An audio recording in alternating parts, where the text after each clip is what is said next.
When we truly forgive someone, it means that we feel comfortable in the presence of this person. If you cannot stand someone's presence, if you cannot stand thinking about someone, if you couldn't like see them in a grocery store and say hi, whatever, right? It means that you haven't forgiven. You know, you don't necessarily have to go and have lunch with them. You can have your boundaries, and forgiveness doesn't mean allowing someone in your life. But if you cannot stand someone's presence, if you get emotional, if you get triggered because you've seen them, and it means that you haven't fully forgiven, right? So that's first thing. And the second example was, if we haven't forgiven, we project our own shame on another, right? So sometimes when we have allowed someone into our life, right, and we feel subconscious shame, it often happens with, let's say, past partners that really hurt you, that like that maybe abusive relationships, something like that. So subconsciously you feel shame that you allowed this person to do this to you, but you are projecting it. You're like, I hate you, I will never forgive you. But in reality, what you're saying is that I will never forgive myself. How could I have done that? And that lack of forgiveness towards yourself for something, you're projecting on someone else. So again, maybe you need to understand concept of forgiveness for whatever reason. This collective, maybe it's relevant for your personal journey, but maybe also you will work in future to help people to fully forgive and to fully, you know, accept. Maybe it's also linked to your masculine, because there was something that I read here. When we connect the frequency of forgiveness, we accept that any painful or challenging experience we went through was part of our path. And remember, we said that in the beginning, that you're really asking why. Why did he do this to me? Why is he acting like that? Why? It's part of your soul contract. It's to remind you who you are. It's to push you to remember how to be divine feminine. It's what we said with tarot. Remember? The masculine and the feminine. All right, I want to do one more deck for you, and we will wrap up this one, because I was guided to use this one. Beautiful deck. I always say this, I kind of regret that I bought the travel size, because this booklet is so small. I have to get like magnifying glass, you guys. Or just buy, hold on. Or just buy a regular one. Or maybe Santa will bring it to me for Christmas. Okay, you have two, which is fine. We're going to read two. We have number 30, the one. And we have number 13, the crone. I feel you had something that was number 14, so maybe number 14 is important. Let's start from the crone. Maybe crows are important for this collective. Number 13, the crone. When in light, magic, clairvoyant, psychic, intuitive, and wise. When in darkness, vindictive, bitter, isolated. The crone has a difficult time tolerating superficial, petty, day-to-day musings. She moves away from such relationships and seeks a deeper path, even if it means a more solitary life. This is the core of spirituality. And I always say this to you guys, people who are truly, and people don't understand that, right? And they get upset. People who are truly spiritual, we don't surround ourselves with many people, with many friends, connections, crowds, parties. We don't tolerate this petty small talk. How are you doing? How are the kids? We seek deeper path. Deeper connection. If we cannot talk about meaning of life with someone, we are not interested. We'd rather live a solitary life, and it is absolutely okay. The crone is the master of letting go. There is something in this, you have to let go. You have to let go. The art of letting go. Isn't it a book? Is there a book like that? I'm not recommending it because I have no idea. It just came to my mind. But maybe it's something that you have or you bought, or maybe you should. It's not a recommendation because I haven't read it. I have no idea what's it about, but it's I heard it for a reason. Residing in what is. Letting go and residing in what is that acceptance, right? She rejects nothing. The crone is often seen with the crow, smoke, night, and the moon. Other cards. Okay, let's read through the description. The crone, the witch, the old woman, the sage. It's what we are. The crone has seen it all. Nothing frightens or surprises her. She is the final manifestation of the feminine trifecta of maiden, mother, crone. In her long life, she's witnessed endless cycles of death, sex, failure, rebirth, conflict, and regeneration, giving her the ability to rise above the world of duality. She laughs at notions of good or bad, right and wrong. Remember what I said to you guys, that everything is neutral. When you raise your consciousness, really nothing affects you. And people don't believe that because not many people reach that state, but it is a state that the divine feminine reaches, true divine feminine, the crow woman. And I feel this collective, there is something within this collective that it's very ancestral. It's this connection to crows, to forests, there is something right or wrong. Everything is neutral in this world. There's a path. I feel like this card, there's a path in front of you. It will take you a while to get there. You have to go through this maiden, mother, right? And it's a final archetype. But I feel like they're wanting you to understand and to give you a flavor of that, to connect to that energy already, perhaps. As she has seen the earth churning, smoldering, taking life and giving life, the crone energy accepts everything in, devouring beauty and suffering with the same mouth. See, it's accepting it all. It's knowing that through pain we grow, through challenges we grow. Nothing is negative or positive. There is no good or bad. Whatever it is coming towards me, it means it's part of my destiny. Bring it on. Using their energy to reveal hidden secrets and knowledge. And we have that ancestral knowledge as well. The pain that you will go through will guide you towards that knowledge, towards that ancestral knowledge that you hold within your womb.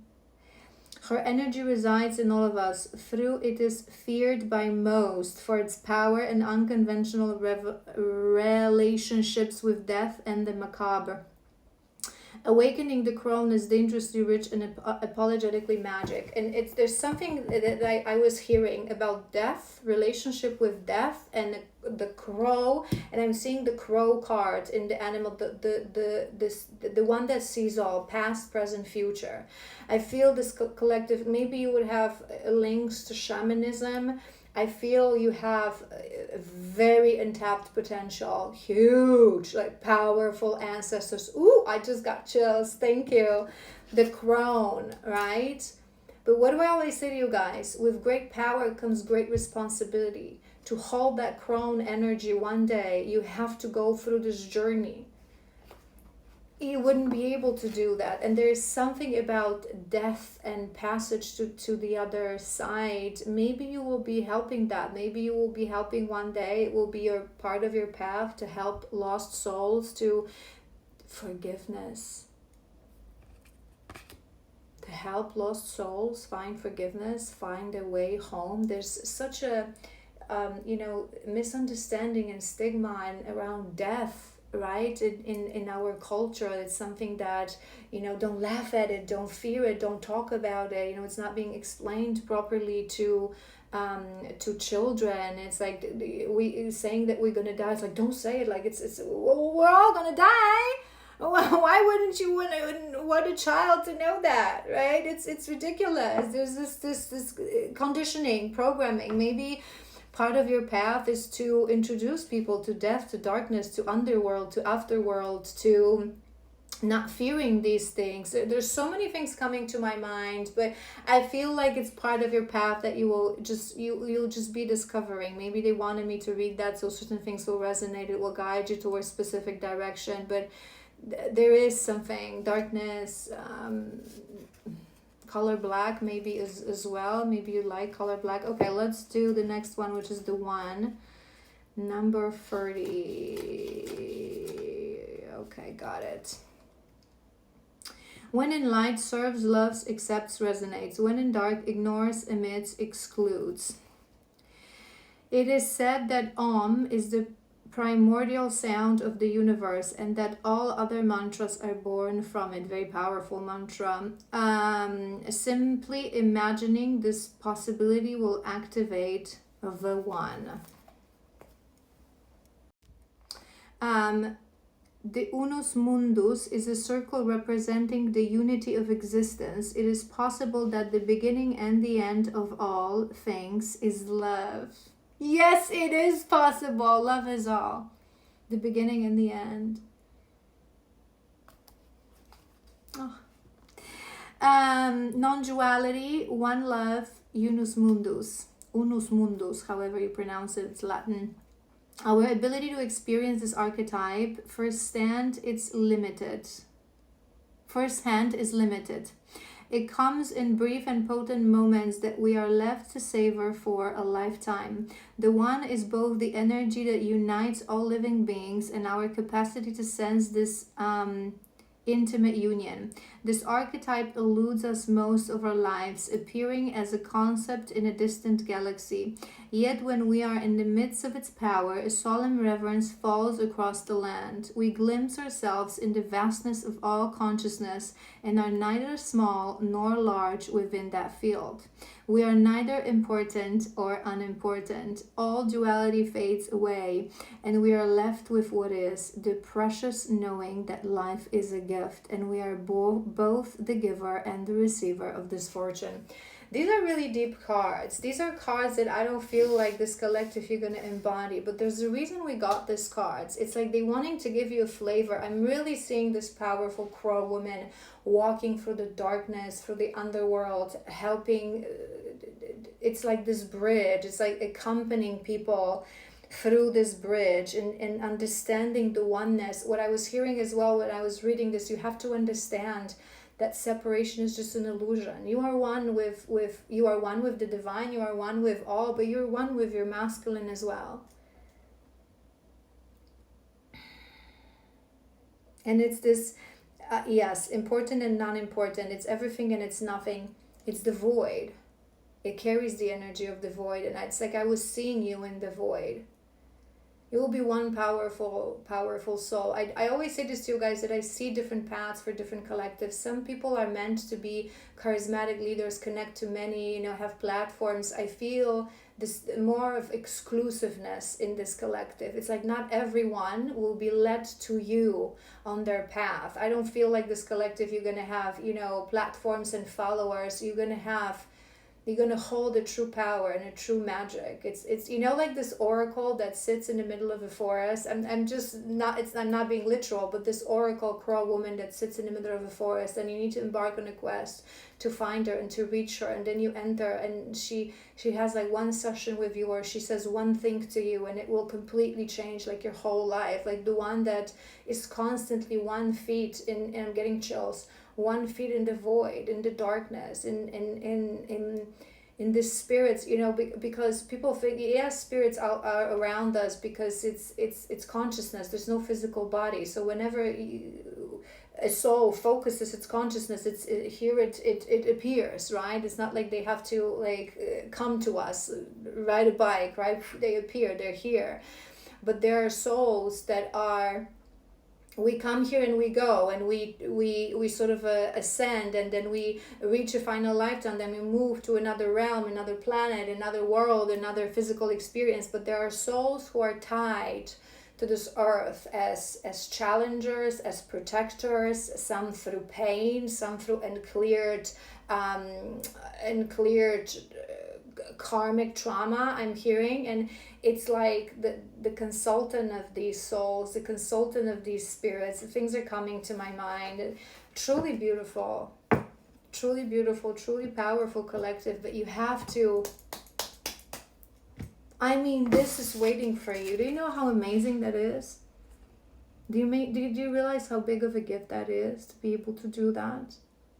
With great power come great responsibility. You're being too petty, too masculine, broken heart. I'm sorry, I don't want to be mean, I don't want to be disrespectful, but oh my God, you have to wake up. We have job to do. We got things to do. He'll come to you when the time is right. Nobody cares. We get mission to complete. To save this world, to help this world, to fix this stupid matrix, to help humanity, to help people, to help these souls. They're waiting for you. Come on. Jump on board with dedication, with acceptance. There's a mission. They're waiting for you, right? All right, I've said everything that I wanted to say for this beautiful collective. I hope this was helpful. Next reading, this is my last rodeo for all collectives. Next one is going to be your 2025-2026, and then we're going to break for the holidays. And yeah, we're going to start next year with an amazing, amazing energy. And I want to see in this collective dedication, bum, bum, bum, we do this. Feel into your power. Ask your ancestors to show you. Pray for a dream. The one and the crow.